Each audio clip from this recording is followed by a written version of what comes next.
அக்னி defence academy எஸ்எஸ்சியோட official வெப்சைட்ல state wise வேகன்சிக்கான டீடைல்டு நோட்டிபிகேஷன் ரிலீஸ் பண்ணிட்டாங்க. ஸோ இந்த வீடியோல ஒரு ஸ்டேட்டுக்கும் ஒரு கம்யூனிட்டிக்கும் எவ்வளவு வேகன்சி இருக்கு அப்படின்றத பாத்துடலாம். ஸோ இந்த வேகன்சி ஃபைனல் வேகன்சின்னு கேட்டீங்கன்னா 100% கிடையாதுன்னு தான் சொல்லணும். கடந்த 2 செலக்ஷனாவே இப்படித்தான் பண்றாங்க.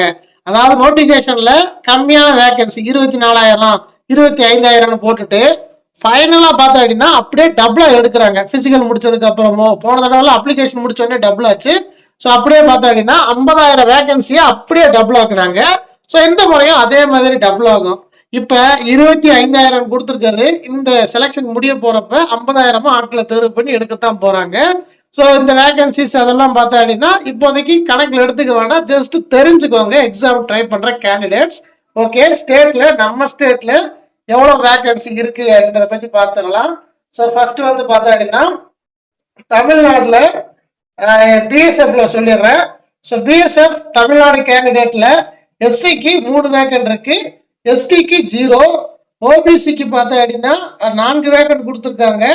அடுத்ததா இடபிள்யூஎஸ்க்கு 2 வேக்கன்ட், அடுத்தது அன்ரிசர்வ்ல 7 வேக்கன்ட்னு சொல்லி டோட்டலா 16 வேக்கன்ட் பிஎஸ்எஃப்ல. ஸோ அடுத்ததா பார்த்தா அப்படின்னா சிஐஎஸ்எஃப் பொறுத்த வரைக்கும் 74 vacant SC, 4 vacant ST, 106 vacant OBC, 39 vacant EWS, 168 vacant பார்த்தா அப்படின்னா அன்ரிசர்வ்னு சொல்லி டோட்டலா 391 வேக்கன்ட் சிஐஎஸ்எஃப்ல. சிஐஎஸ்எஃப் கம்பேர் பண்றப்ப மற்ற எல்லா போர்ஸை காட்டிலும் அதிகமான வேகன்சி இந்த முறை கொடுத்துருக்காங்க.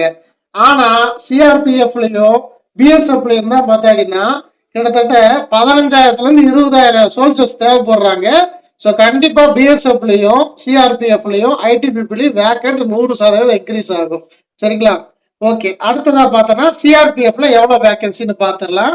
சிஆர்பிஎஃப் பொறுத்த வரைக்கும் எஸ்சிக்கு 34 வேக்கன்ட், எஸ்டிக்கு 0 வேகன்சி, அடுத்ததா ஓபிசிக்கு 48 வேக்கன்ட், இடபிள்யூஎஸ்க்கு 18 வேகன்சி, அடுத்தது அன்ரிசர்வ்டுக்கு 76 சொல்லிட்டு டோட்டலா 176 காலி பணியிடங்கள் சிஆர்பிஎஃப்ல. ஸோ அடுத்ததா பார்த்தா அப்படின்னா எஸ்எஸ்பி சாஸ்திர சீமாபால்ல எஸ்சிக்கு 10 வேக்கன்ட், எஸ்டிக்கு 1, ஓபிசிக்கு 14 வேக்கன்ட், அடுத்ததா இடபிள்யூஎஸ்க்கு 5, அன்ரிசர்வ்டுக்கு 23 சொல்லி டோட்டலா 53 காலி பணியிடங்கள். ஸோ அடுத்ததா பார்த்தா அப்படின்னா ஐடிபிபி பொறுத்த வரைக்கும் எஸ்சிக்கு 6 வேக்கன்ட், ஓபிசி 0, எஸ்டி பார்த்தோன்னா 9 காலி பணியிடங்கள்.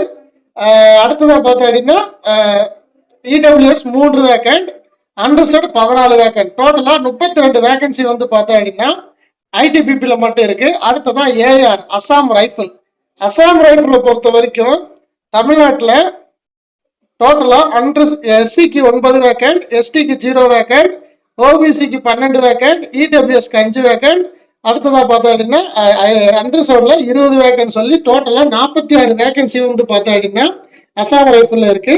ஸோ அடுத்ததா பார்த்தா அப்படின்னா எஸ்எஸ்எஃப் பொறுத்த வரைக்கும் தமிழ்நாட்டில் எஸ்சிக்கோ இல்லைன்னா மற்ற ஃபோர்ஸஸ்க்கோ வேகன்சி வந்து பார்த்தோன்னா கொடுக்கல. இது தமிழ்நாடு மட்டும் இல்ல காமனா கொடுத்துருப்பாங்க. காரணம் ஏன் அப்படின்னா யாரு ஹை கிரேட் மார்க் எடுக்கிறாங்க, நல்ல பொசிஷன்ல ஃபர்ஸ்ட் செகண்ட் தேர்டுன்னு சொல்லி நேஷனல் லெவல்ல செக்யூர் ஆகுறாங்களோ அவங்களுக்கு தான் எஸ்எஸ்எஃப் கிடைக்கும்.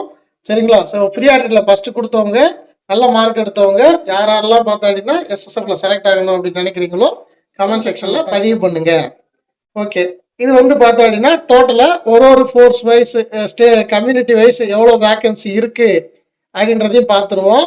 ஸோ எஸ்சிக்கு வந்து பார்த்தோன்னா தமிழ்நாடு 136, எஸ்டி 5 வேக்கன்ட், அடுத்ததா ஓபிசி 193, இடபிள்யூஎஸ் 72, அன்ரிசர்வ்டு 308 சொல்லி 704 வேகன்சி வந்து பார்த்தா அப்படின்னா தமிழ்நாட்டுக்கு கொடுத்துருக்காங்க.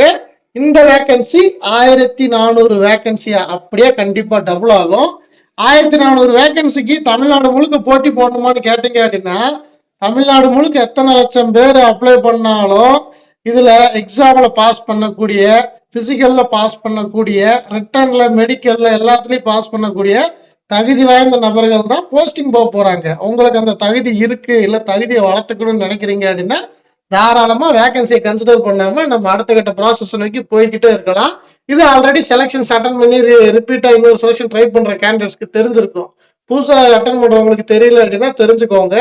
ஸோ இதுல வந்து பார்த்தோம் அப்படின்னா காம்படிஷன்றது கணக்கு கிடையாது. நீங்க எவ்வளவு மார்க் எடுத்திருக்கீங்க, பிசிக்கல்ல எப்படி பர்ஃபார்ம் பண்ணிருக்கீங்க, ஹைட் கரெக்டா 170க்கு மேல இருக்கீங்களா அப்படின்றது அதுல வேலிடான விஷயம்.